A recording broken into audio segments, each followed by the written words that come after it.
आज हम बात करेंगे भाजपा के प्रदेशाध्यक्ष सतीश पूनिया की। उन्होंने क्यों कहा एसपी गलती करे और सिपाही को सस्पेंड करने जैसा ड्रामा चल रहा है।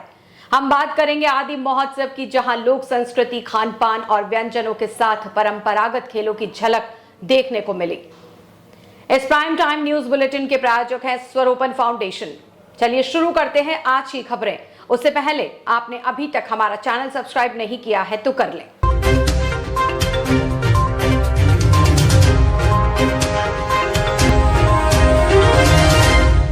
बेकरिया पुलिस ने एनडीपीएस एक्ट के तहत बड़ी कार्रवाई करते हुए करीब 25 लाख मूल्य का 9 क्विंटल व 71.970 किलोग्राम अवैध अफीम डोडा चूरा से भरे हुए 45 कट्टे व पिकअप जब्त की। पुलिस ने बताया कि एसपी विकास शर्मा के निर्देशन में अवैध मादक पदार्थों की तस्करी को लेकर अभियान चलाया जा रहा है। थाना अधिकारी मुकेश के नेतृत्व में थाने के सामने नाकाबंदी के दौरान बिना नंबर की पिकअप उदयपुर से पिंडवाड़ा की तरफ तेज गति से आई, जिसको संदिग्ध लगने पर रुकवाने का प्रयास किया गया तो चालक ने पिकअप को यू टर्न कर वापस मोड़ दिया। तेज गति से दौड़ाने पर जाप्ते द्वारा पिकअप के सामने टायर ब्रेकर स्टिक फेंकी, जिससे गाड़ी पंचर हो गई। लेकिन गाड़ी पंचर होने के बावजूद भी पिकअप चालक गाड़ी को तेज गति से भगाकर ले जाने लगा, जिस पर जाप्ते ने बिना नंबर के पिकअप का पीछा किया और चालक ने सिरवल कट से भीमाना रोड ले जाकर करीबन 1 किलोमीटर अंदर चढ़ाई कर दी। टायर पंचर होने से पिकअप को रोक दिया गया, जिस पर थाना अधिकारी ने पिकअप के निकट पहुंचकर उसमें से सवार 2 व्यक्तियों को नीचे उतारा। उनमें से एक व्यक्ति ने पिस्टल लहराते हुए पुलिस जाप्ते पर 2 फायर कर दिए। पिकअप सवार दोनों व्यक्ति फायर करते ही भागकर रोड के किनारे झाड़ियों में कूद गए व घने जंगल व अंधेरे का फायदा उठाकर जंगल में भाग गए। सर, बीती रात तस्करों और पुलिस के बीच में आपसी फायरिंग हुई है, उसके बारे में श्रीमान आपका क्या कहना है? देखिए, पुलिस मुख्यालय और श्रीमान जिला पुलिस अधीक्षक महोदय द्वारा अवैध गतिविधियों की रोकथाम हेतु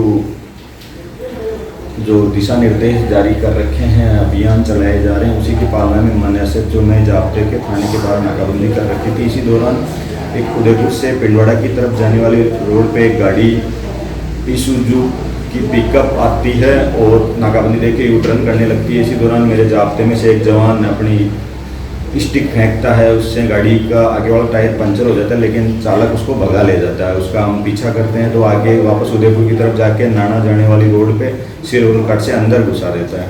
वहाँ से करीब 1 किलोमीटर जाने के बाद थोड़ा घूम ऊपर चढ़ के एक पहाड़ी चढ़ाई के ऊपर गाड़ी उसकी रुक जाती है। इसी दौरान हम पीछे से जाके पहुंचते हैं तो अचानक वो गाड़ी से उतर के गाड़ी के पीछे की साइड आ जाते हैं, जहां पीछे की साइड उन्होंने हाई बीम की लाइटें लगा रखी थी।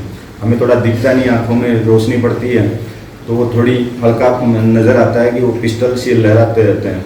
कांग्रेस के सियासी घटनाक्रम थमने के बाद बीजेपी के प्रदेशाध्यक्ष सतीश पूनिया ने बुधवार को कांग्रेस पर जमकर निशाना साधा। वे डबोक एयरपोर्ट पर पहुंचे तो कार्यकर्ताओं ने उनका जोरदार तरीके से स्वागत किया। इसके बाद वे पीएम मोदी की गुजरात के अंबाजी में होने वाली सभा की तैयारियों को देखने रवाना हो गए। उन्होंने सियासी संकट पर पलटवार करते हुए कहा कि सरकार और कांग्रेस के भीतर ड्रामा चल रहा है, इसका खामियाजा जनता को उठाना पड़ रहा है। राजस्थान का मौसम भले ही ठीक हो, लेकिन इन दिनों कांग्रेस का मौसम खराब है। हर बार कांग्रेस अपने ऐसे घटनाक्रम को घर का झगड़ा कहती है, लेकिन इनके झगड़े से 4 साल से जनता परेशान हो चुकी है। 3 विधायकों को नोटिस देने के मामले पर भी पूनिया ने जोरदार तंज कसा। उन्होंने कहा कि यह उसी तरह से है जिस तरह एसपी गलती करे और सिपाही को सस्पेंड कर दिया जाए। उन्होंने कहा कि कांग्रेस के आलाकमान को भी पता है कि बीमारी कहां पर है। राजस्थान में एक ऐसी सरकार है जो ना जनता का भला कर पा रही है, ना अपनी पार्टी का। ऐसी सरकार से भगवान ही बचाए। शायद दिल्ली से उदयपुर तक की यात्रा सुखद है, उदयपुर का मौसम भी ठीक है। आप बताओ, आपको क्या चाहिए? राजस्थान का मौसम कैसा है राजनीतिक दृष्टि से? राजस्थान का मौसम तो ठीक है, लेकिन कांग्रेस का खराब है। और जिस तरीके का घटनाक्रम हुआ है, वो ये कहेंगे कि हमारे अंदर के घर का झगड़ा है, और उस घर के झगड़े ने पिछले 4 साल से राजस्थान के लोगों का जीना दुभर कर दिया। जिले के कोटड़ा में चल रहे आदि महोत्सव में बुधवार को जनजाति कला संस्कृति, परंपरागत खेलों और व्यंजनों ने मन मोह लिया। दूसरे दिन की शुरुआत गरासिया जनजाति के वालर नृत्य से हुई। इसके बाद विभिन्न राज्यों की जनजातियों के कलाकारों ने नृत्य की प्रस्तुतियां देकर खूब तालियां बटोरी। इस दौरान चांग, सोंगी, नटुआ, सिंगारी, राठवा, घुमरा, सहरिया, गवरी, ढोल कुंडी सहित अन्य कई जनजातीय प्रस्तुतियों ने भाव विभोर कर दिया। भारत की विविधता में एकता का साक्षी बना आदि महोत्सव 2022 कोटड़ा में देश प्रदेश की सांस्कृतिक झलक देखकर पर्यटक अभिभूत हो गए। महोत्सव में मेवाड़ की लोक संस्कृति के साथ भारत के विभिन्न क्षेत्रों से आए लोक कलाकारों ने अपनी प्रस्तुतियों से सभी को मंत्रमुग्ध कर दिया। भारत के विभिन्न प्रांतों से आए लोक कलाकारों ने अपने पारंपरिक लोक वाद्य यंत्रों एवं अपने प्रदेश की पौराणिक कथाओं व संस्कृति पर आधारित कार्यक्रमों की प्रस्तुति से माहौल को रंगीन बना दिया। महोत्सव के शुभारंभ अवसर पर विभिन्न परंपरागत खेल गतिविधियां आयोजित की गई। इसके तहत रस्साकसी, रुमाल झपट्टा, मटका दौड़, 50 मीटर सहित अन्य खेलों का आयोजन स्थानीय महिला पुरुषों व देशी विदेशी मेहमानों के लिए किया गया। इसके अलावा महोत्सव में पर्यटकों के लिए पानरवा में adventure sports, trekking, tree walk एवं नाल सांदोल में जिप लाइन, वाटर रोलिंग जैसे एडवेंचर स्पोर्ट्स का भी आयोजन किया गया, जिससे पर्यटकों का उत्साह देखते ही बन रहा है।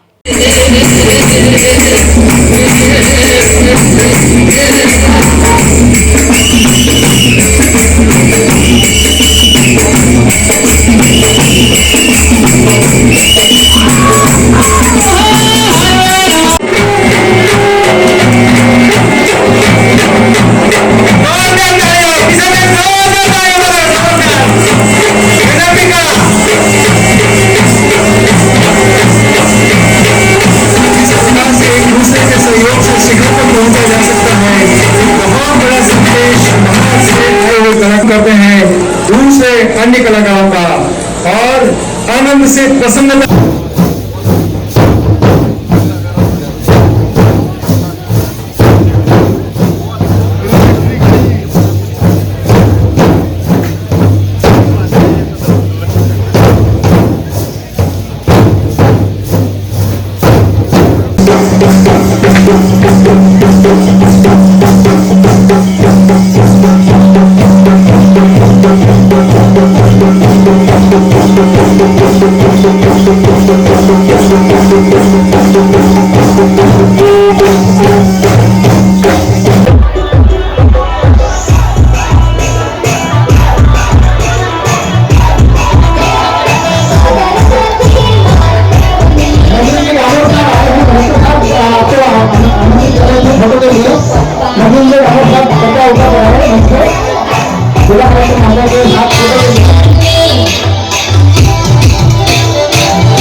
गुजराती गीतों पर इन दिनों डांडिया महोत्सव की धूम मच रही है। शहर के अधिकतर होटल, रिजॉर्ट्स और गली मोहल्लों में नवरात्रि का माहौल नजर आ रहा है।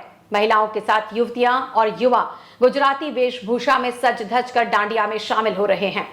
इधर शहर के सुथारवाड़ा में गरबा महोत्सव और डांडिया महोत्सव की धूम रही।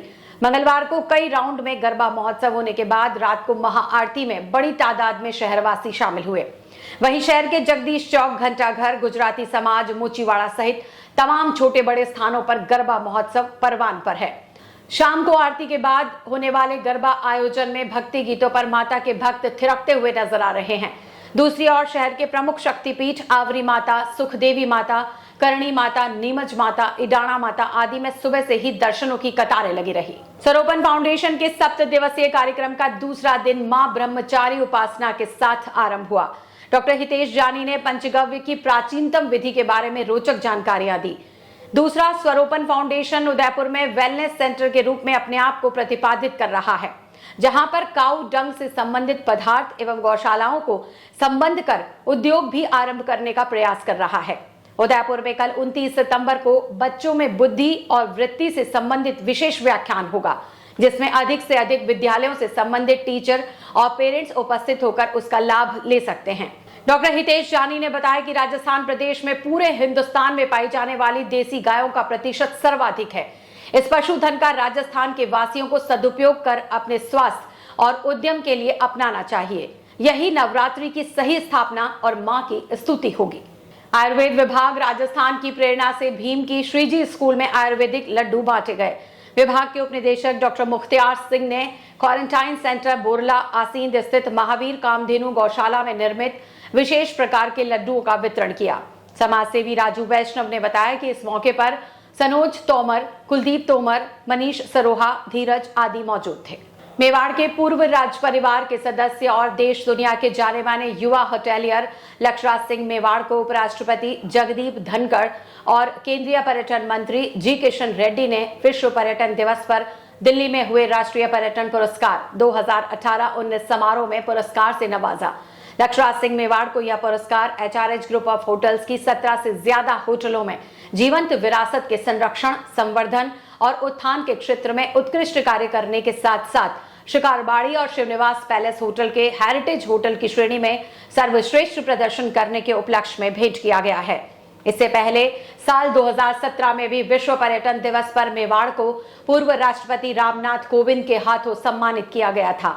साल 2018 में लक्षराज सिंह को young achiever for preserving heritage एवं प्रोमोटिंग हॉस्पिटैलिटी के अवार्ड से भी नवाजा गया, जिन्हें यह अवार्ड नई दिल्ली में हुए समारोह में होटलों के क्षेत्र में विश्व स्तर पर कार्य करने वाली संस्थान BW बिजनेस वर्ल्ड ने दिया था। HRH समूह के कार्यकारी निदेशक लक्षराज सिंह कार्यशैली और दूरगामी सोच के चलते विश्व प्रसिद्ध यूथ आइकन हैं। तो ये थे आज के समाचार। कल फिर मिलेंगे, तब तक के लिए नमस्कार।